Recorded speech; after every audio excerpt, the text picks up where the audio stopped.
শিরক করছেন তো মরছেন, শিরক করেছেন তো মরেছেন। ক্যান্সারের অ্যানসার আছে, শিরকের কোনো অ্যানসার নাই, কারণ আল্লাহ সব মাফ করে, এটার মাফ করে না। ইন্না শিরকা লা যুলমুন আযীম, এটা মহাপাপ, সব পাপের বড় পাপ, সব পাপের বাপ, এটার নাম শিরক। এটার নাম কি? চাবো আল্লাহর কাছে, চাও সেজদা দিব আল্লাহর কাছে, সেজদা দেব, মনের আশা আকাঙ্ক্ষা জ্বালা যন্ত্রণা সব দূর করে দিতে পারে একজন। চিৎকার করে বলেন তিনি কে? বিশ্বনবী বলেন হাদিসে কুদসিতে আল্লাহ ফরমান, কিয়ামতের কঠিন ময়দানে পাহাড় পরিমাণ গুনাহ নিয়ে, সাগরের অথই জলরাশি পরিমাণ গুনাহ নিয়ে, ও বান্দা যদি তুমি আমার কাছে হাজির হয়ে যাও, ওই গুনার মধ্যে যদি শিরকের কোনো গুনাহ না থাকে, তাহলে আমি আল্লাহ পাহাড় পরিমাণ, সাগরের জলরাশি পরিমাণ ক্ষমার দয়া নিয়ে তোমার কাছে হাজির হয়ে যাব। লা ইন আশরাকতা লা ইয়াহবাতান্না আমালুক ওয়া লা তাকুনান্না মিনাল খাসিরিন, যদি শিরক করো তোমার সব আমল শেষ। আপনার রোজা, আপনার নামাজ, আপনার জিকির, আপনার হজ সবগুলোরে বরবাদ করে দিবে কে? এজন্য আমরা যখন নামাজে দাঁড়াই, আল্লাহ বলে নামাজ পড়ে আগে ঘোষণা দেয় তুই মুশরিক না মুওয়াহিদ। আমরা পড়ি ইন্নী ওয়াজ্জাহাতু ওয়াজহিয়া লিল্লাযী ফাতারাস সামাওয়াতি ওয়াল আরদা হানিফাও ওয়া মা আনা মিনাল মুশরিকিন। ওয়া মা আনা মিনাল, এর মানে কি? আমি মুশরিক না, আল্লাহ আমি মুশরিক না, আল্লাহ আমি মুশরিক না। আবার যখন আরাফার ময়দানে লক্ষ লক্ষ হাজী সাহেবান ইজার আর রিদা, সাদা রঙের একটা চাদর পরে, সাদা রঙের একটা লুঙ্গি পরে, চোখের পানি ছেড়ে আরাফার ময়দানে কাঁদে। আল্লাহ বলে কান্না করবি পরে, আগে বল শিরক করস নাকি? আমরা বলি লাব্বাইক আল্লাহুম্মা লাব্বাইক, লাব্বাইক লা শারীকা লাক, আল্লাহ কোনো শিরক করি না, তোমার সাথে কাউরে অংশীদার স্থাপন করি না, তুমি সব রাজার বড় রাজা, মহারাজা, তোমার সাথে কোনো শরীক নাই, তোমার সমকক্ষ মহাবিশ্বে কেউ নাই। এটার নাম তাওহীদ। এটার নাম কি? এজন্য শিরকের সাথে আমাদের কোনো ধরনের সম্পর্ক। বিশ্বনবী বললেন শিরক হচ্ছে আখফা মিন দাবিবিন নামাল, পিঁপড়ার গুটি গুটি পায়ের চেয়ে ভয়ঙ্কর। পিঁপড়া যেমনি গুটি গুটি পায়ে হেঁটে হেঁটে মিষ্টির দোকানে ঢুকে যায়, যেখানে মিষ্টি রেখেছেন, মিষ্টি জাতীয় খাবার রেখেছেন, ওই পাতিলের ভেতরে লুকিয়ে লুকিয়ে গুটি গুটি পায়ে যেমনি পিঁপড়া ঢুকে যায়, তেমনি শিরক করলে শির গুটি গুটি পায়ে আপনার দেহের ভেতরে ঢুকে আপনার ঈমানকে বরবাদ করে সারখার করে দিবে, শেষ হয়ে যাবে আপনার ঈমান। এজন্য শিরকের সাথে আমাদের কোনো সম্পর্ক আছে?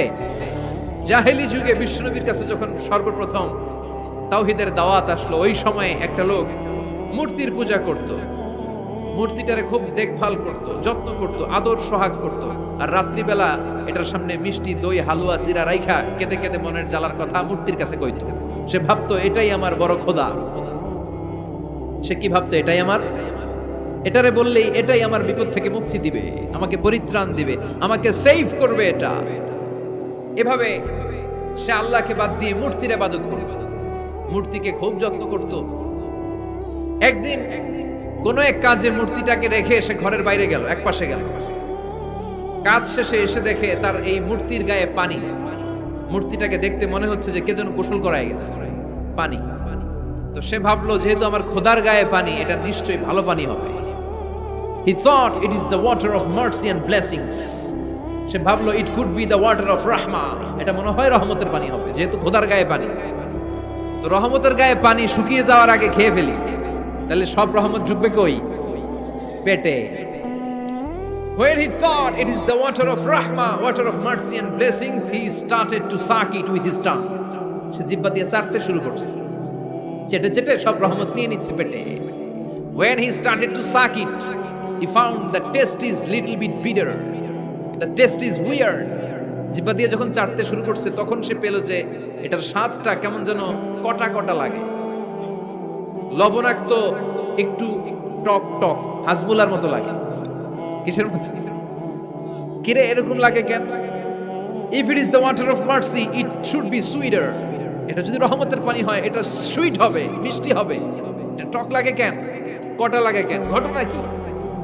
খুঁজতে লাগলো ডানে বায়ে, খুঁজতে খুঁজতে দেখে ঘরের পাশে দুইটা খ্যাকশিয়া। অনেকে এই বর্ণনাটা দিতে যে কুকুরের কথা বলে, কিন্তু হাদিসে এসেছে খ্যাকশিয়া, সালাবান। দুইটা খ্যাকশিয়াল। দেখলো যে একটা খ্যাকশিয়াল এখনো পা উঁচু করে রাখছে, মাঝখান থেকে রহমতের পানি এখনো কিছু পড়ছে, just dropping the water of রাহমা, এখনো পড়তেছে টপ টপ। বোঝা যায় না? বোঝা যায়। টনক নড়েছে তার ঘুমন্ত বিবেক এবার জেগেছে। এবার সে চিন্তা করলো, হায় হায়, এতক্ষণ ভাবছি রহমতের পানি, এখন দেখি কুত্তার মুত, এখন দেখি খ্যাকশিয়ালের পেশাব। সর্বনাশ, কি করলাম এতটা বছর, এত টাকা, এত পয়সা, এত আদর সোহাগ যত্ন এটারে দিলাম, কি দিল তার বিনিময়ে সে আমাকে? যে একটা খ্যাকশিয়ালের পেশাব থেকে, কুকুরের পেশাব থেকে নিজের বাঁচাতে পারে না, সে জাহান্নামের আগুন থেকে কিয়ামতের দিন আমারে কেমনে বাঁচাবে? রাগের চোটে খোদারে ধরে দিছে আসার। খোদারে ধরে কি করছে? এক আসারে খোদার হাত পাও নাই, ভাঙ্গা খোদারে নিয়া দৌড়ে দৌড়ে বিশ্বনবীর কাছে এসেছে। এসে বলল, আব্দুল্লাহর বেটা মোহাম্মদ, এতদিন ভাবছি এটা খোদা, এখন দেখি হুদা। হুদা হুদা এটার পিছনে ঘুরছি, এটার কোনো পাওয়ার নাই, সব পাওয়ার আছে একজনের। চিল্লায় বলো, তিনি কে? ঝিনুকের ভেতর লুকিয়ে থাকে যেমন মতি, ঝিনুকের ভেতর লুকিয়ে থাকে যেমন মতি, কালমা শাহাদাতে আছে আল্লাহর জ্যোতি, কালমা শাহাদাতে আছে আল্লাহর জ্যোতি। সুবহানাল্লাহ পড়ে এসে বলে, আব্দুল্লাহর বেটা মোহাম্মদ, ভাবছিলাম খোদা, এখন দেখি হুদা, আর এটারে ডাকতে চাই না, তুমি আমারে পড়ায় দাও লা ইলাহা মুহাম্মাদুর রাসূলুল্লাহ। কালিমা পড়ে মুসলমান হয়ে গেছে। সুবহানাল্লাহ পড়ে। এজন্য এই সূরার একটা নাম হচ্ছে সূরাতুস সামাদ। এই সূরাটা বিশ্বনবী সাল্লাল্লাহু আলাইহি ওয়াসাল্লাম প্রতিদিন ফজরের নামাজের সুন্নত যে 2 রাকাত, ফজরের সালাতের সুন্নত 2 রাকাত পড়ি না আমরা, এই সুন্নত 2 রাকাতে বিশ্বনবী পড়তেন। মাগরিবের 2 রাকাত সুন্নতের মধ্যে এই সূরাটা পড়তেন। বেতেরের 3 রাকাতের শেষ রাকাতে বিশ্বনবী সূরাতুল ইখলাসটা পড়তেন। আবার তাওয়াফ করার পরে যারা হজ উমরা করছেন, তাওয়াফ করা লাগে না? কয়টা? 7টা। 7টা তাওয়াফে একটা তাওয়াফ হয়। 7টা রাউন্ড দিলে, টার্ন দিলে, 7 টার্নস মেক এ তাওয়াফ। 7টা টার্ন দিবেন আপনি, তখন একটা তাওয়াফ হয়। এই ইবাদতটা শুধু মক্কাতুল মুকাররমাতে করা যায়, আর পৃথিবীর কোথাও করা যায়? তাওয়াফ। প্রতিদিন 120টা রহমত নাজিল হয় কাবা ঘরে। সিত্তুন আলিত তাইফিন, 60টা তাওয়াফকারীদের জন্য। 40 আলিল মুসাল্লিন, 40টা যারা কাবা ঘরে নামাজ পড়ে তাদের জন্য। ওয়াল 20 লিন-নাযিরিনা ইলাল কাবা, বাকি 20টা যারা নামাজও পড়ে না, তাওয়াফও করে না, শুধু কাবার দিকে দু চোখ মেলে তাকিয়ে থাকে, তাদের উপর প্রতিনিয়ত 20টা রহমত নাজিল হতে থাকে। প্রতিদিন 120টা রহমত নাজিল হয় কাবাকে কেন্দ্র করে। সুবহানাল্লাহ। বাড়িতে গিয়া চিৎকার করে আল্লাহু আকবার। এই 7 তাওয়াফ করার পরে 2 রাকাত নামাজ পড়া সুন্নাত। জানেন? জানা না থাকলে জেনে রাখেন, হজে যেদিন যাবেন কাজে লাগবে, উমরা করতে গেলেও লাগবে। 7 তাওয়াফ করে 2 রাকাত সালাত পড়তে হয়। এই 2 রাকাতের প্রথম রাকাতে বিশ্বনবী পড়তেন সূরাতুল কাফিরুন, কুল ইয়া আইয়ুহাল লা আ'বুদু মা, আর দ্বিতীয় রাকাতে পড়তেন সূরাতুল ইখলাস। সুবহানাল্লাহ পড়ে। আবার বিশ্বনবী এই সূরাকে বলেছেন সুলুসুল কোরআন, কোরআনের 3 ভাগের 1 ভাগ। একবার কেউ যদি তাজবিদের সাথে সূরাতুল ইখলাস তেলাওয়াত করে, রব্বুল আলামিন তার আমলনামায় 10 পারা কোরআন তেলাওয়াতের সওয়াব দিয়ে দিবে। 2 বার তেলাওয়াত করলে 20 পারার সওয়াব দেয়া হবে। 3 বার যদি কেউ এই ছোট্ট সূরাটা কেবলমাত্র 3 বার তেলাওয়াত করে, পুরো কোরআন খতমের সওয়াব আমলনামায় দিবে কে? বিশ্বনবী মুহাম্মদ রাসূলুল্লাহ সাল্লাল্লাহু আলাইহি ওয়াসাল্লাম মক্কা থেকে মদিনায় হিজরত করে আসলেন। মদিনায় যাওয়ার আগে কোবা পল্লী, যারা হজ উমরা গিয়েছেন, মক্কা থেকে মাত্র 5 কিলোমিটার দূর একটা মসজিদ আছে, মসজিদে কোবা। প্রতিদিন শনিবার বিশ্বনবী মসজিদে নববী থেকে কোবা মসজিদে হেঁটে হেঁটে যে 2 রাকাত নামাজ পড়তেন। কেউ যদি অজু করে, ঘর থেকে অজু করে যে কোবার মসজিদে নামাজ পড়ে, তার আমল নামে আল্লাহ একটা কবুল উমরা হজের সওয়াব দিয়ে দিবে। এজন্য দেখবেন প্রতি শনিবারে কোবা মসজিদে ভিড়। আমি যতবার গিয়েছি সৌদিতে, প্রত্যেক শনিবারে ওখানে জিয়ারত করেছি। শনিবারে যে কোবা মসজিদে আপনি নামাজ পড়বেন। এই কোবা মসজিদ তৈরি করে বিশ্বনবী চলে আসলেন মদিনাতুল মুনাওয়ারাতে। এসে তিনি জায়গা চুজ করলেন, কোথায় হবে আমার মসজিদ, লোকেশন চুজ করলেন। বিশ্বনবী লোকেশন চুজ করতে পারতেন খুব ভালো। খুঁজে খুঁজে এমন একটা জায়গা তিনি বাছাই করলেন, সেন্টার অফ দ্য সিটি, এটা শহরের একেবারে মাঝখানের জায়গা। বিশ্বনবী বললেন, এই জায়গা আমার লাগবে। সুবহানাল্লাহ কইবেন না? কি জ্ঞান, কি বুদ্ধিমত্তা, কি ফিলোসফি ছিল বিশ্বনবীর। সব জায়গায় বিশ্বনবীর এই অভাবনীয় বুদ্ধিমত্তা। বিশ্বনবী যখন কোনো যুদ্ধে যেতেন, যুদ্ধ ডান দিকে, যুদ্ধ কোন দিকে, কিন্তু সেনাপতি নিয়ে বের হইতেন বাম দিকে, বের হইতেন বাম দিক দিয়ে, গুইরা টুইরা ওই দিকে যাইতেন। সুবহানাল্লাহ কইবেন না? যাতে কেউ কল্পনাই করতে না পারে কোথায় অ্যাটাক করবে। এটা হচ্ছে সেনাপতির যুদ্ধ কৌশল। বিশ্বনবীর যুদ্ধ যদি হতো বাম দিকে, উনি বের হইতেন ওই দিকে। বিশ্বনবীর যুদ্ধ হলো সামনে, মদিনা থেকে তিনি পিছনের রাস্তা দিয়ে অনেক দূরে চলে যেতেন, সেখান থেকে মরুভূমির পথ পাড়ি দিয়ে তারপরে যুদ্ধের ময়দানে যেতেন। বুদ্ধিমত্তা, intellectual power. He was a very good mediator ever in the world. পৃথিবীর সবচাইতে বেশি কূটনৈতিক বুদ্ধি সম্পন্ন মানুষ করে আল্লাহ তাআলা বিশ্বনবীকে বানিয়েছেন। ওয়াজ এ ভেরি গুড মিডিয়েটর। মধ্যস্থতা করতে পারতেন ভালো, সালিস করতে পারতেন ভালো। সালিস আমরা বাংলায় বলি সালিশ, আসলে শব্দটা সালিস, আসানি আসালিস। আমার আপনার মধ্যে ঝগড়া, তো আমি এক আপনি দুই, আরেকজন লাগবে কি 3 নাম্বার, আসালিস। এটাকে বলে সালিশ। সালিশই করতে পারতেন বিশ্বনবী, চমৎকার। স্বামী স্ত্রীতে ঝগড়া হইলে মিলাই দিতেন। কত ফাতেমা আর আলীর ঝগড়া মিলাই দিয়েছেন তার হিসাব নাই। সুবহানাল্লাহ কইবেন না? হি ওয়াজ এ ভেরি গুড মিডিয়েটর। ভালো মধ্যস্থতাকারী ছিলেন। স্ত্রীদের মধ্যেও ঝগড়া লাগতো, বিশ্বনবীর স্ত্রীদের মধ্যেও খুনসুটি হতো, ঝগড়া মারামারি। বিশ্বনবীর একমাত্র ভার্জিন কুমারী স্ত্রী ছিল আয়েশা রাদিয়াল্লাহু তাআলা আনহা। ওনার বাড়িতে বিশ্বনবীর আরেক স্ত্রী, খুব সম্ভবত হাফসা বা সফিয়া, কোন বর্ণনা এসেছে পায়েস, কোথাও এসেছে ঝোলওয়ালা তরকারি হাদিয়া নিয়ে আসছে, যে এটা আপনারা দিলাম। আয়েশা তরকারি দেখে রেগে গেলেন, আমার ঘরে তরকারি দিছো কেন? আমি রাঁধতে পারি না? আমি নিজ হাতে রান্না করে বিশ্বনবীরে খাওয়াবো। রেগে মেগে তরকারির ঝোল নিয়ে সফিয়ার বা হাফসার গালের মধ্যে মেখে দিয়েছে।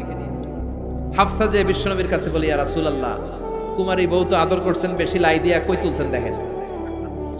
ও নবী, আমি পায়েস নিয়েছিলাম আর ঝোল করা তরকারি নিয়েছিলাম, ভেবেছিলাম আপনিও খাবেন, আয়েশাও খাবে। আয়েশাকে আমি কি রাঁধতে জানি না, নিয়ে আসলা কেন আমার ঘরে, দিলা কেন? আমি রাঁধতে জানি, নিয়ে যাও। শুধু আমার তরকারিটা প্রত্যাখ্যান করে নাই, তরকারির ঝোল আর পায়েস দিয়ে আমার গালের মধ্যে কসমেটিক্স বানায়া দিছে। এই যে গাল দেখেন, দলিল নিয়ে আসছি, দেখেন কি করছে। বিশ্বনবীর পদ্ধতি ছিল, বিচার কেউ দিলেই he never take any action, he never react anymore. কখনো উনি অ্যাকশনে যেতেন না, উনি দুই পক্ষের কথা শুনতেন। সুবহানাল্লাহ পড়েন। আর আমাদের বিচার করতে গেলে একজনের কথা শুনে আরেকজনরে বাস আছে না নাই? বললেন আয়েশারে ডাকো, আয়েশা এমন করেছো? করেছি। কেন করেছো? বলে ইয়া রাসূলুল্লাহ, মাথাটা গরম ছিল, নিজেকে সামলাতে পারিনি গো নবী, সামলাতে পারিনি, আমি ভুল করেছি, আমি স্বীকার করলাম, মাফ করে দেন। বিশ্বনবী বললেন, এবার ঠিক আছে, দুজনের কথা আমি শুনেছি, এবার আমার জাজমেন্ট হচ্ছে কিসাস, মানে যেমন করেছো তেমন, গুতা মারলে গুতা, ঘুষি মারলে ঘুষি, আঘাত করলে আঘাত, ঠিক কিনা? হাফসাকে তুমি যেমনি ঝোল মাখিয়ে দিয়েছো, হাফসা তুমিও বাটি থেকে ঝোল নিয়ে আয়েশার গালে পলিশ করে দাও। হাফসাও সুযোগ পাইয়া ঝোল নিয়ে মাইখা দিছে। এবার দুইজনের গালে কসমেটিক্স। বিশ্বনবী মুচকি হাসলেন, আরশের উপর থেকে খুশি হয়ে গেল কে? এটা হচ্ছে বিশ্বনবীর বিচার করার বুদ্ধিমত্তা। মক্কা থেকে তিনি যখন মদিনায় এসেছেন, মদিনার দুইটা গোত্র ছিল, আউস আর খাজরাজ। এদের এই দুই গোত্রের মধ্যে 100 বছরের মারামারি, 120 বছরের যুদ্ধ, কেউ থামাতে পারে না। থামাতে পারবে কি করে? বাবা যখন মারা যায়, ছেলেরা বলতো আমারে মারছিল, তোরাও মারবি। কেউ যখন ইন্তেকাল করে ওসিয়ত করে যেত, আমারে কোপাইছে, তোরাও কোপাবি, কোপায়া সাইজ করে ফেলবি। তো সবাই সবার রাগ আর ঝাল মেটানোর জন্য এরকম ছেলে মেয়েদেরকে ওসিয়ত করে যেত যে এই যুদ্ধ যেন বন্ধ না হয়, আমার প্রতিশোধ তুই নিবি বাবা। এরকম ডাকাইতে ছিল কাছানা নাই, দাউ দাউ করে আগুন শুধু জ্বালাতে চায়। 120 বছরের যুদ্ধ কেউ থামাতে পারে না। বিশ্বনবী মক্কা থেকে মদিনায় হিজরত করলেন। মদিনায় যে উভয় পক্ষরে নিয়ে বসলেন, উভয় পক্ষের সব কথা শুনলেন। এরপরে কথা শোনার পরে মাত্র 7 দিনের ব্যবধানে বিশ্বনবী 120 বছরের যুদ্ধ মিটায়ে দিলেন। এতদিন পর্যন্ত নিয়ম ছিল আউসের কেউ খাজরাজের কোনো মেয়ে বিয়ে করে না, খাজরাজের কোনো ছেলে আউস থেকে মেয়ে নেয় না। ওদের আনন্দ ওদের মতো, এদের আনন্দ এদের মতো। এই মিলিয়ে দেওয়ার পর থেকে আউস আর খাজরাজের মধ্যে বিয়ে করানোর ধুম পড়ে গেল। এরা কুরবানির গোশত নিয়ে আউসের এরা খাজরাজের বাড়িতে দিয়ে আসে, খাজরাজের এরা আবার ওট জবাই করলে বড় রান দিয়ে আসে আউসের কাছে। সুবহানাল্লাহ পড়ে। বিশ্বনবী ছিলেন গুড মিডিয়েটর। তিনি মদিনায় লোকেশন খুঁজতেছেন, কোথায় হবে আমার মসজিদ নববী, যেটা হবে আমার ক্যান্টনমেন্ট, যেটা হবে আমার গণভবন, যেটা হবে আমার বাসভবন, যেখান থেকে আমি মিলিটারি সোলজার পাঠাবো অ্যাটাক করার জন্য, যেখানে হবে আমার জেলখানা, যেখানে হবে আল্লাহর কাছে সেজদা দেওয়ার জিকির করার জায়গা। চিল্লা এখন ঠিক কিনা? এখন মসজিদগুলোরে আমরা মনে করছি শুধু ইবাদতের জায়গা। এই মসজিদ কেন্দ্রিক সব হতে হবে। আপনি গোটা বিশ্বে দেখেন, বাংলাদেশের ছোট্ট একটা চিপার মধ্যে একটা মসজিদ দাঁড় করা হয়েছে। মসজিদ হবে অনেক বড় এরিয়া নিয়ে, পার্কিং লট থাকবে বড় বড়। মসজিদের একতলায় থাকবে কমিউনিটি সেন্টার, এক জায়গায় থাকবে হিজামা সেন্টার, এক জায়গায় থাকবে রুকিয়া সেন্টার, আরেক জায়গায় খতিব সাহেব সোশ্যাল কাউন্সিলিং করবে। যুবকদের কি সমস্যা, নারীদের কি সমস্যা, বিধবাদের কি সমস্যা, কার কি মাসালা জানার আছে, লিগ্যাল অপিনিয়ন জানার আছে, খতিব সাহেব সোশ্যাল কাউন্সিলিং করবে। চিল্লা এখন ঠিক কিনা? এইভাবে গোটা বিশ্বব্যাপী মসজিদ কেন্দ্রিক কাজ হয়। এদেশে মসজিদে শুধু নামাজ, আর কিছু নাই। বিশ্বনবী লোকেশন তালাশ করতেছেন কোথায় বানানো যায় মসজিদ নববী। খুঁজতে খুঁজতে এমন জায়গা বিশ্বনবী চয়েস করলো, ওটা ছিল ছাগল ঘোড়া এগুলোর আস্তাবল, কিছু জায়গায় খেজুর গাছের ভাঙা ক্ষেত, আর কিছু জায়গায় কাফির মুশরিকদের কবরস্থান। এখন এই জায়গায় মসজিদ করা তো কঠিন। বিশ্বনবী বললেন না, আমার নজর এক জায়গায় যদি পড়ে ওইখান থেকে আমি ফিরাই না সহজে, ট্রাই করো, এটাই আমার লাগবে মসজিদে নববী। বিশ্বনবী বললেন ছাগল গরুর আস্তাবলকে সমান করো, খেজুর গাছ ভাঙা যেগুলো আছে খেজুর গাছগুলোরে কেটে ফেলো, কাফের মুশরিকদের যত কবরস্থান আছে কবরস্থান থেকে হাড্ডি গুড্ডি এখান থেকে নিয়ে অন্য জায়গায় দাফন করো। সুবহানাল্লাহ। মসজিদে নববী শুরু হয়ে গেল। নিজ হাতে পাথর কেটে কেটে তিনি মসজিদে নববী বানালেন। আর এর আগে যেটা বানায় আসছে ওটার নাম মসজিদে কুবা। এই মসজিদে কুবাতে বিশ্বনবী সাল্লাল্লাহু আলাইহি ওয়াসাল্লাম এক সাহাবাকে ইমাম বানায় দিয়ে আসলেন। উনি ইমামতি করে মসজিদের, বিশ্বনবী ইমামতি করে মসজিদ নববীতে। মসজিদে কুবার যে ইমাম, তিনি প্রতি রাকাতে জাহারি কেরাতে মানে মাগরিব এশার ফজরের সালাতে প্রত্যেক রাকাতে সূরা ফাতিহার পরেই এই সূরা ইখলাস পড়ে। শুনতেছেন?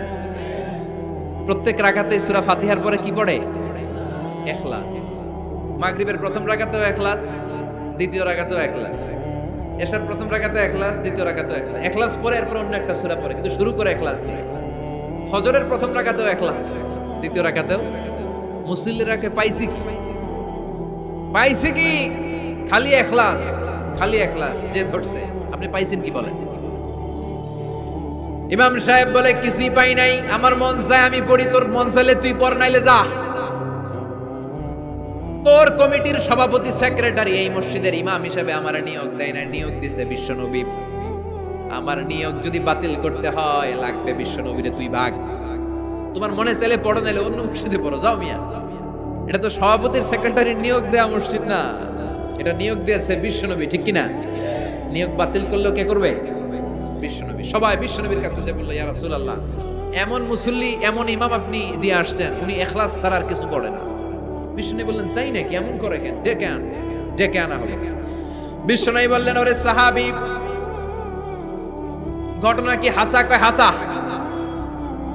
প্রতি রাকাতে সূরা ইখলাস পড়ো, তোমার কি কোরআন থেকে অন্য কোন সূরা মুখস্থ নাই? সাহাবী বলে, নবী সব মুখস্থ আছে, কিন্তু এই সূরাটা আমার পড়তে ভালো লাগে, কারণ ফিহি সিফাতুর রহমান, এই সূরার ভেতরে আমার আল্লাহর পরিচয় আছে গো নবী। আমার আল্লাহর পরিচয়টা খুব সুন্দর করে দেয়া, আমার রবের কথা এই সূরার পরতে পরতে পাওয়া যায়, এজন্য এই সূরাটা পড়তে আমি বড্ড ভালোবাসি। বিশ্বনবী বললেন, ইমামতি যাবে না, তোরটা পার্মানেন্ট হইছে। আল্লাহু আকবার। তোর ইমামতি পার্মানেন্ট করে দিলাম, যেমনে পড়াইতি এমনি পড়াবি। প্রতি রাকাতে এই সূরাতুল ইখলাস তুমি পড়ো, সমস্যা নাই।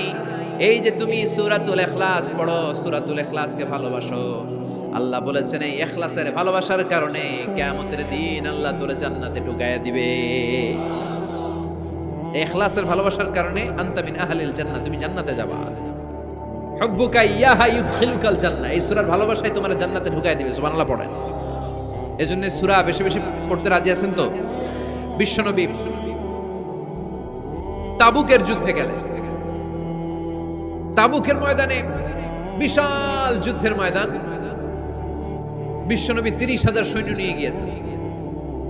আর খ্রিস্টানদের সৈন্যদের সংখ্যা হচ্ছে প্রায় 40,000। কিন্তু বিশ্বনবী যুদ্ধে এসেছেন শুনে খ্রিস্টান বাদশা দৌড়, সৈন্যবাহিনী নিয়ে সব পালায় গেছে। যুদ্ধ ছাড়াই বিশ্বনবীর বিজয় দিছে কে? বিশ্বনবী তো মহাখুশি, আল্লাহর শুকরিয়া আদায় করলেন। যুদ্ধের ময়দানে বিশ্বনবী দাঁড়িয়ে আছেন, হঠাৎ দেখলেন সাইয়েদনা জিবরাইল আকাশ থেকে জমিনে নেমে আসছে। জিব্রাইলকে আল্লাহ তাআলা 600 পাখা দিয়েছিলেন। সহিহ মুসলিমের বর্ণনা, রাআ রাসূলুল্লাহ জিবরিলা ওয়া লাহু 600 জানাহ। 600 পাখা, কয়শো? 600 পাখা মেলে সাইয়েদনা জিব্রাইল নেমে আসছেন। ওনার পাখার কারণে সূর্যের আলো পৃথিবীর মধ্যে পড়তে বাধা সৃষ্টি হচ্ছে। অন্ধকার দেখে বিশ্বনবী তাকিয়ে দেখে জিব্রাইল একা না, জিব্রাইলের সাথে হাজার হাজার ফেরেশতার বহর। বিশ্বনবী বললেন, কত ফেরেশতা এসেছে? কয় 1,40,000। সাইয়েদনা জিব্রাইল বললেন, ও নবী, আপনি যুদ্ধের ময়দানে আল্লাহর শুকরিয়া করেন, আর ওই মদিনাতে আপনার কলিজার টুকরা সাহাবী মুআবিয়া ইবনে মুআবিয়া আল মুজানি একটু আগে শেষ নিঃশ্বাস ত্যাগ করেছে গো নবী।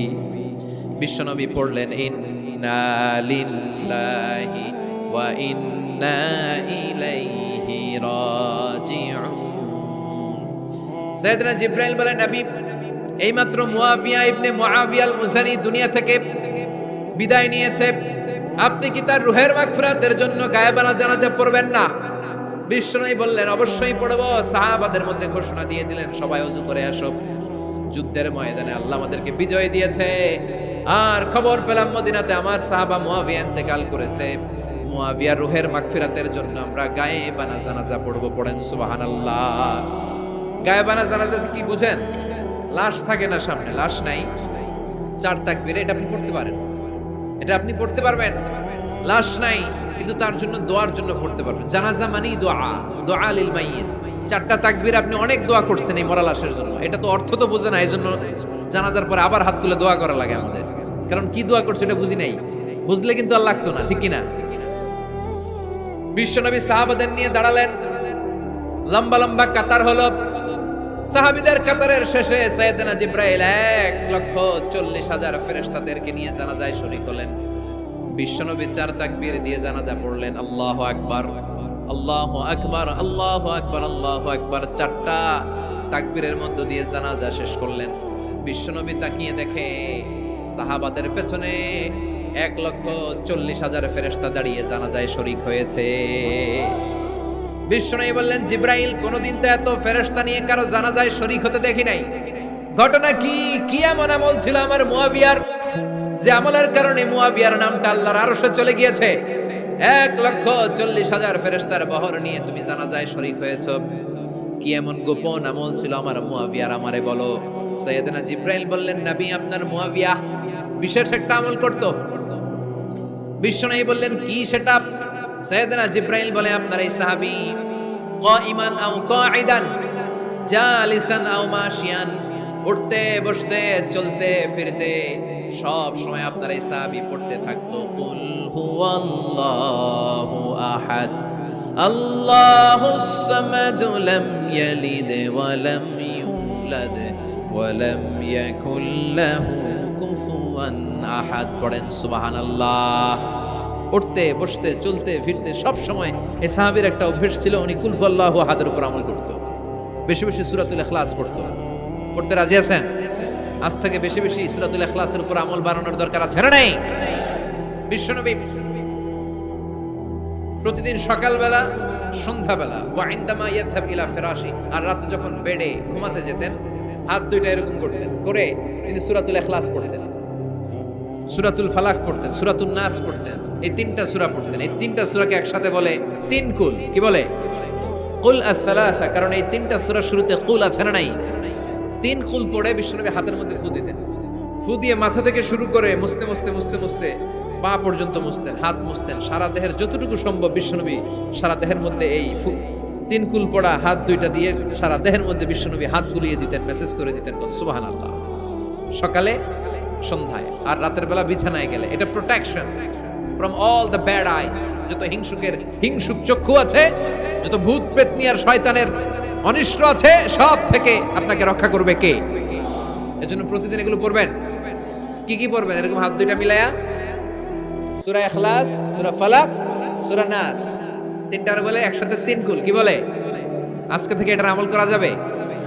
মা আয়েশা যখন অসুস্থ হতেন, বিশ্বনবীর কাছে যে বললেই বিশ্বনবী বলতেন, আয়েশা, হাত দুইটার একসাথে করো, সূরা ফালাক পড়ো, ইখলাস পড়ো, নাস পড়ো, ফুদাও, আর সারা দেহে মেসেজ করো। সুবহানাল্লাহ পড়েন। বিশ্বনবী একবার সেজদায় আছেন। কিসে আছেন? চিল্লায় কোন?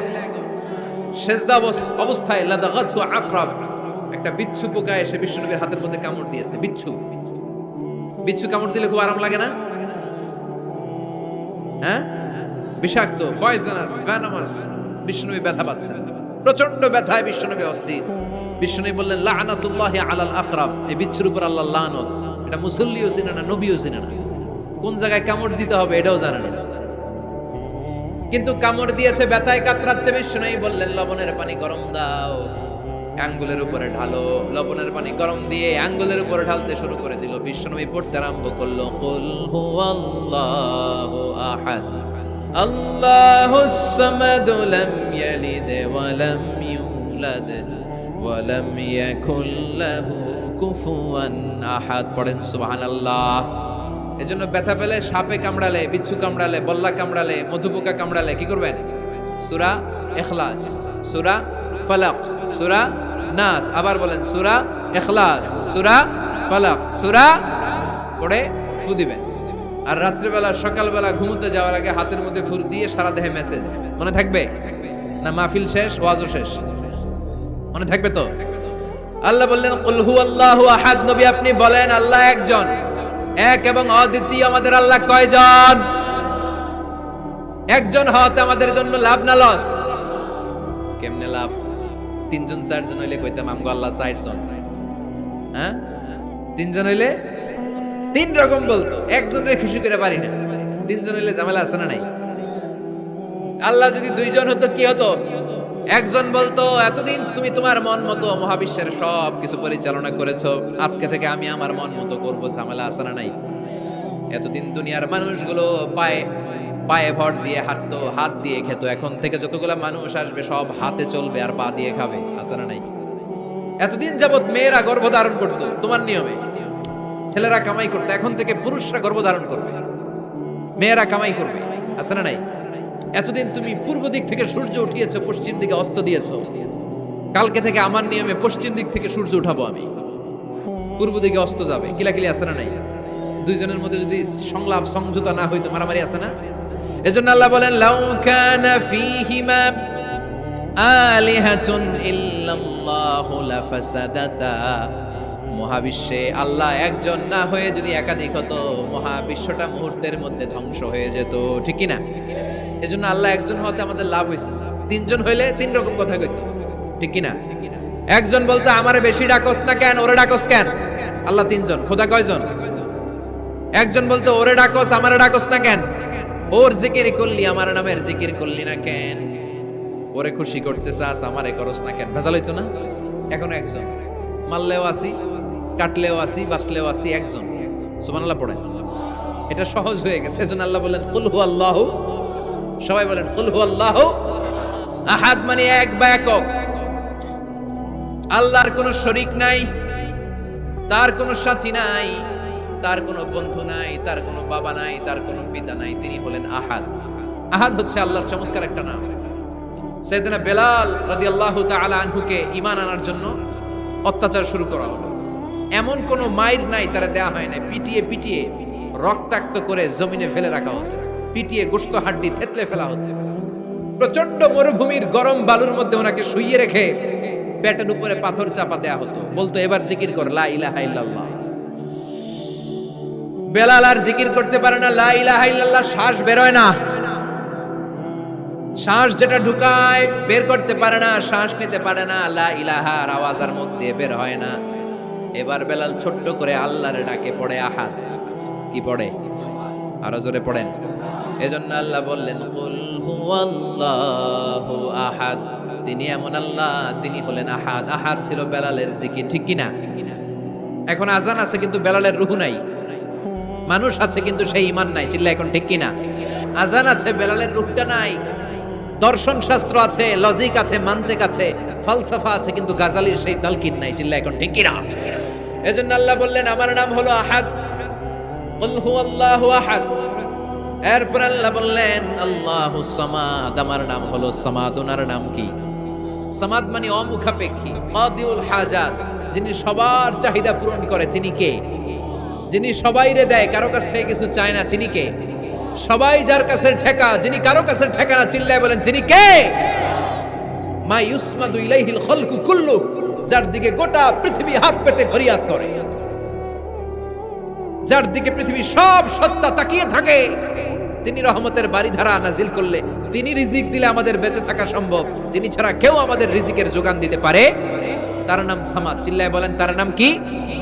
আল্লাহ ডেকে বলে, গোলাম লাউ আন্না আউওয়ালাকুম ওয়া আখিরাকুম ওয়া ইনসাকুম ওয়া জিন্নাকুম, তোমাদের শুরু থেকে শেষ পর্যন্ত, আদম থেকে শেষ পর্যন্ত যত লক্ষ কোটি মানুষ দুনিয়ায় আসবে, সবগুলো মানুষ বিশাল এক মরু প্রান্তরে দাঁড়িয়ে যদি আমি আল্লাহর কাছে চাইতে শুরু করে দাও, সবাই যদি আল্লাহর কাছে মনের সব চাওয়াগুলো বলে, আল্লাহ আমারে বাড়ি দাও, আমারে গাড়ি দাও, নারী দাও, এটা দাও, ওটা দাও, আমারে সব দাও, আল্লাহ সবাইকে সব যদি দান করে দেয়, আল্লাহর ক্ষমতার 1 ইঞ্চিও কমবে না, আল্লাহর ধনভাণ্ডারের 1 ইঞ্চিও ঘাটতি হবে না। সুবহানাল্লাহ পড়ে। এজন্য কেউ যেটা পারে না, পারে কে?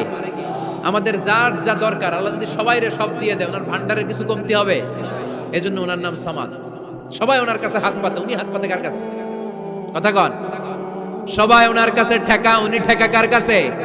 এজন্য আল্লাহ বললেন, কুল হুয়াল্লাহু আহাদ আল্লাহুস সামাদ লাম ইয়ালিদ ওয়া লাম ইউলাদ ওয়া লাম ইয়াকুল লাহু কুফুয়ান আহাদ। লাম ইয়ালিদ ওয়া লাম ইউলাদ, তিনি জন্ম দেয়ও নাই, জন্ম নেয়ও নাই। সুবহানাল্লাহ পড়ে। আমার বাবা আছে না? আপনার বাবা আছে না? আল্লাহর বাবা আছে? সুবহানাল্লাহ পড়ে। আমাদের ছেলে মেয়ে হয় না? আমাদের কারো ছেলে হয়, কারো মেয়ে হয়। আল্লাহর ছেলে মেয়ে আছে? কথা কন। মক্কার মুশরিকরা বলতো আল মালাইকাতু বানাতুল্লাহ, ফেরেশতারা আল্লাহর মাইয়া। কি কইতো? ফেরেশতারা আল্লাহর মেয়ে। আর বলতো সাইয়েদনা উযাইর আলাইহিস সালাম আল্লাহর ছেলে, সাইয়েদনা ঈসা আলাইহিস সালাম আল্লাহর ছেলে, ফেরেশতারা হলো আল্লাহর মেয়ে। আল্লাহ বলে, ভুল বললি, লাম ইয়ালিদ ওয়া লাম ইউলাদ। সুবহানাল্লাহ। তার কোনো নসবনামা নাই, আমাদের নসবনামা আছে। আমার নাম মিজান, বাবার নাম আলী আহমদ, দাদার নাম জাইনুল আবেদিন, তার বাবা মাকরাম, তার বাবা অমুক সমুক, আছে না নাই? বিশ্বনবীর বাবার নাম আব্দুল্লাহ, তার বাবার নাম আব্দুল মুত্তালিব, ওনার বাবার নাম হাশিম, ওনার বাবার নাম কিলাব, মুররা, গালিব, ফিহির, এভাবে যেতে যেতে আদনান, যেতে যেতে ইসমাইল, যেতে যেতে ইব্রাহিম আলাইহিস সালাম, যেতে যেতে শীস, যেতে যেতে আদম আলাইহিস সালাম। এটা বিশ্বনবীর নসবনামা, ঠিক কি না? আমাদের নসবনামা থাকে, আমাদের বংশ পরিক্রমা থাকে। আমার নাম অমুক, বাপের নাম অমুক, দাদার নাম অমুক। তো আল্লাহর নাম আল্লাহ, আল্লাহর বাপের নাম কি? আল্লাহর দাদার নাম আছে? আছে। এজন্য আল্লাহ বললেন, লাম ইয়ালিদ ওয়া লাম ইউলাদ ওয়া লাম ইয়াকুল লাহু কুফুয়ান আহাদ। আল্লাহু আকবার। ওয়া লাম ইয়াকুল লাহু কুফুয়ান আহাদ, মহাবিশ্বে তার মতো কেউ নাই, তিনি তার মতো। লাইসা কামিসলিহি শাই, কেউ তার মতো নয়, তিনি তার মতো। সুবহানাল্লাহ। তার মতো ক্ষমতায়, তার মতো শক্তিতে, কুদরতে মহাবিশ্বে দ্বিতীয় কোন সত্তা আছে? সৌন্দর্যে আল্লাহর চেয়ে সুন্দর কেউ আছে? কথা কন। দুনিয়া সুন্দর, মানুষ সুন্দর, আসমান সুন্দর, জমিন সুন্দর, সুন্দরে সুন্দরে পাল্লা, জানি না কত সুন্দর তুমি আল্লাহ, জানি না কত সুন্দর তুমি আল্লাহ। পড়েন, দুনিয়া সুন্দর, মানুষ সুন্দর, আসমান সুন্দর, জমিন সুন্দর, সুন্দরে সুন্দরে পাল্লা, জানি না কত সুন্দর তুমি আল্লাহ, জানি না কত সুন্দর তুমি আল্লাহ। সুবহানাল্লাহ পড়েন। ইন্নাল্লাহা জামিল ইউহিব্বুল জামাল, আল্লাহ নিজে সুন্দর, আল্লাহ সৌন্দর্যকে পছন্দ করেন। মহাবিশ্বে তার সমকক্ষ কেউ নাই, তার মতো সুন্দর কেউ নাই, ঠিক কিনা? জান্নাতে যারা ঢুকবে in the day of judgment, কিয়ামতের দিন জান্নাতীরা আল্লাহকে দেখতে পাবে। ইন্নাকুম সাতারাউনা রাব্বাকুম আয়ানান কামা তারাউনা হাযাল কমার। বিষ্ণু বলেন, এই যে জলজলে চন্দ্রটা তোমরা যেমনি দেখতে পাও, কিয়ামতের কঠিন ময়দানে বিচার শেষে যারা জান্নাতে যাওয়ার সুযোগ পাবা, তারা চাঁদটা যেমনি দেখো দু চোখ দিয়ে আল্লাহর সেদিন তেমনি দেখতে পাবা। জান্নাতীদেরকে নাজ নেয়ামত সব দেওয়ার পরে আল্লাহ বলবেন, ও জান্নাতীরা, কোরআনে হাদিসে নবীর কাছে আলেমদের মুখে যত নাজ নেয়ামতের কথা শুনেছো সব পাইছো না? সবাই বলবে, আল্লাহ পেয়েছি, অনেক মौज मस्ती করেছি, জান্নাতকে মজা লেলো, জান্নাত তোমারই হ্যায়, সব পাইছি আল্লাহ সব। এক জান্নাতি হাত তুলে বলবে, আল্লাহ একটা পাই নাই। কি পাস নাই? কয় আমাদের এই তো পাই নাই। সুবহানাল্লাহ কইবেন না? আল্লাহ আপনারে পাই নাই। তখন আল্লাহ তাআলা নিজের গোপন সৌন্দর্যকে সেদিন জান্নাতীদের কাছে প্রকাশ করে দিবেন। বিশাল এক কনফারেন্স রুমে জান্নাতের ভেতরে লক্ষ লক্ষ নবীদেরকে নিয়ে বসবেন, সবার সামনে থাকবে বিশ্বনবীর সিংহাসন, সুবহানাল্লাহ পড়ে। তারপরে অন্যান্য নবীরা, আল্লাহর ওলিরা, শাহিদরা, সালেহিনরা, মুমিন বান্দারা, আপনারা সবাই থাকবেন ওই দিন ইনশাআল্লাহ। কোন আল্লাহ তার নিজের সৌন্দর্য প্রকাশ করবেন জান্নাতীদের সামনে, লক্ষ লক্ষ কোটি কোটি জান্নাতীরা বসে থাকবে, আল্লাহ দেখাবেন ওনার সৌন্দর্য। 70,000 নূরের পর্দার কথা আমরা বলি, বর্ণনাটা দাঈফ, আসলে যে কত পর্দা আল্লাহই ভালো জানে। আমরা বলে থাকি 70,000। এই পর্দার অন্তরাল থেকে আল্লাহ তাআলা নূরের ঝলকানি একটু জান্নাতীদের দেখিয়ে দিবেন। উজুহু ইয়াউমাইযিন নাযিরা ইলা রাব্বিহা নাযিরা, জান্নাতীরা পাগল হয়ে থাকবে আল্লাহর দেখার জন্য। আল্লাহ 1 সেকেন্ডের ক্ষুদ্র ভাগ, 1 মাইক্রোসেকেন্ড, 1 মাইক্রোসেকেন্ডের 1000 ভাগ করলে 1 ন্যানো সেকেন্ড, 1 ন্যানো সেকেন্ডের জন্য আল্লাহ নূরের ঝলকটা জান্নাতীদের দেখিয়ে দিবেন। 1 সেকেন্ডেরও কম সময় দেখাবেন, দেখিয়েই নাই, কিন্তু 1 সেকেন্ডের জন্য কি যে এক ঝলক দেখলো জান্নাতীরা এরকম তাকায় থাকবে। এক তাকানোতে লক্ষ বছর কোটি বছর চলে যাবে, সামনে কিন্তু আল্লাহর নূর নাই। ওই যে 1 সেকেন্ড দেখাইছিল, পাগলের মতো তাকিয়েই থাকবে, লক্ষ কোটি বছর গুজরিয়ে যাবে। সুবহানাল্লাহ পড়েন। এজন্য সে আল্লাহ বললেন, কুল হুয়াল্লাহু আহাদ আল্লাহুস সামাদ লাম ইয়ালিদ ওয়া লাম ইউলাদ ওয়া লাম ইয়াকুল লাহু কুফুয়ান আহাদ। কুল হুয়াল্লাহু আহাদ, ও নবী আপনি বলেন আমি এক, আমি অদ্বিতীয়, আমার শরীক নাই। আল্লাহ নামটা এত মজার নাম, দেখেন হাজার হাজার বছর ধরে এই মহাবিশ্বে যত আল্লাহর প্রিয় বান্দারা একটা নামের জিকির করে। নামটা কি? কি নাম? আল্লাহরে প্রাণ থেকে, হৃদয় থেকে একটা ডাক দেন, চিল্লায় পড়েন আল্লাহ। হৃদয় থেকে আল্লাহরে ডাকেন, পড়েন ইয়া আল্লাহ। হাজার বছর ডাকলেও পুরান লাগবে না, পুরাতন মনে হয় না। এজন্য আল্লাহ বললেন, হুয়াল আউয়ালু ওয়াল আখিরু ওয়াজ যাহিরু ওয়াল বাতিন ওয়া হুয়া বিকুল্লি শাইইন আলিম। প্রথমেও আমি, শেষেও আমি, গোপনেও আমি, প্রকাশ্যেও আমি। ঠিক কি না? তিনি প্রথম, তিনি শেষ, তিনি প্রকাশ্য, তিনি গোপন। এজন্য চাইতে হবে কার কাছে?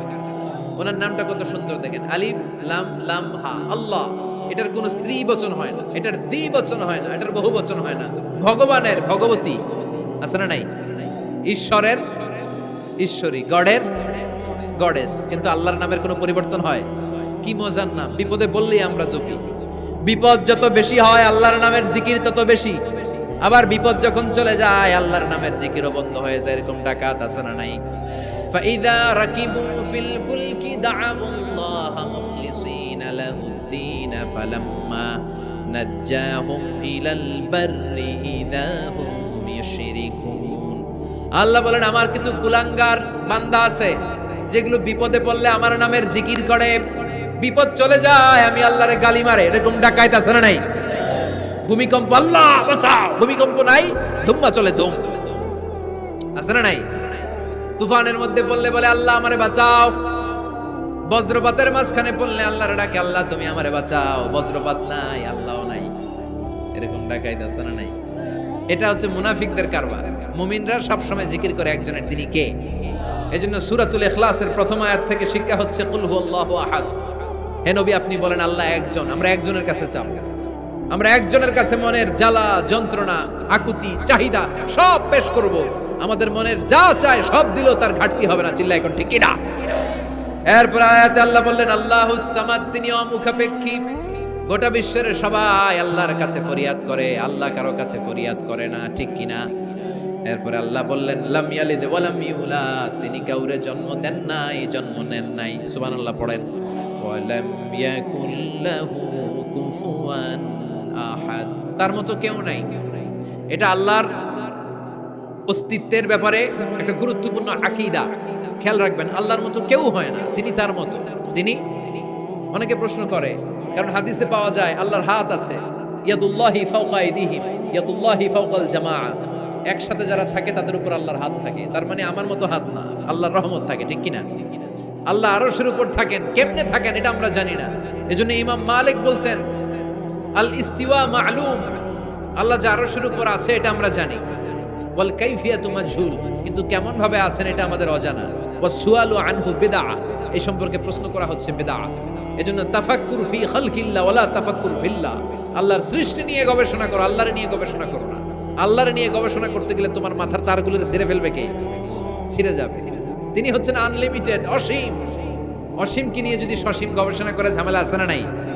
এজন্য আল্লাহর নিয়ে গবেষণা না করে আল্লাহর তৈরি করা পাহাড়ের দিকে তাকান, মরুভূমির দিকে তাকান, গাছপালার দিকে তাকান, সাগরের দিকে তাকান, ঝর্ণার দিকে তাকান। এজন্য আল্লাহর অস্তিত্ব নিয়ে গবেষণা করা যাবে। গবেষণা চলবে আল্লাহর সৃষ্টি নিয়ে, কি নিয়ে? আর সব সময় বিপদে আপদে তাওয়াক্কুল করবে একজনের উপর, তিনি কে? চাইবো কার কাছে? রাজি আছেন সবাই? আল্লাহ আমাদের সবাইকে কথাগুলো বুঝার ও আমল করার তৌফিক দান করুক। আমরা পড়ি আমিন।